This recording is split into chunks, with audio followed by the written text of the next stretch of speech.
crois qu'il y a, il y a deux portraits de femmes. Il y a un amour filial qui est raté peut-être du vivant et encore. Donc c'est un conflit. Un conflit, c'est toujours une forme d'amour. Mais c'est aussi un amour filial qui se vit finalement après la mort de la mère.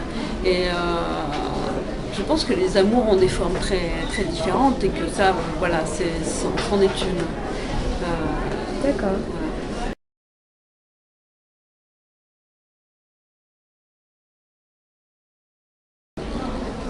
J'aime que les amours ne soient pas conventionnels, ne soient pas traditionnels, ne soient pas comme on les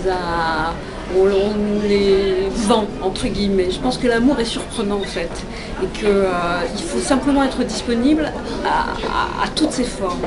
Et c'est vrai que dans Le lendemain, Gabriel, il y a une forme d'amour très atypique, mais qui est quand même une histoire d'amour. Et même chose, Isabelle, ce qu'elle vit avec le personnage qu'elle rencontre dans ce mois d'août singulier, c'est une forme d'amour, même si c'est pas l'amour tel qu'on le peut le concevoir.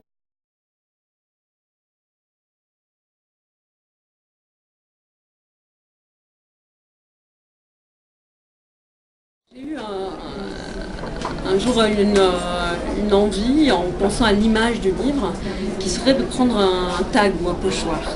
Et j'ai cherché, et je suis très vite tombée sur cette femme de dos, dont j'ai trouvé l'image assez poignante, et je me suis dit, c'est Isabelle. Ouais. C'est Isabelle, cette façon d'être se voûter, d'être à l'intérieur d'elle-même, de ne pas oser se montrer.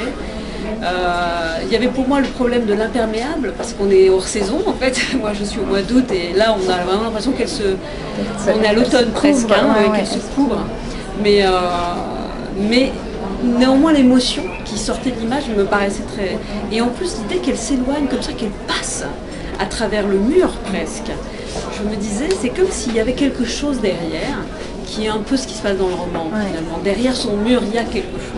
Et du coup, voilà, après on a fait toutes les recherches de droit traditionnel. D'accord.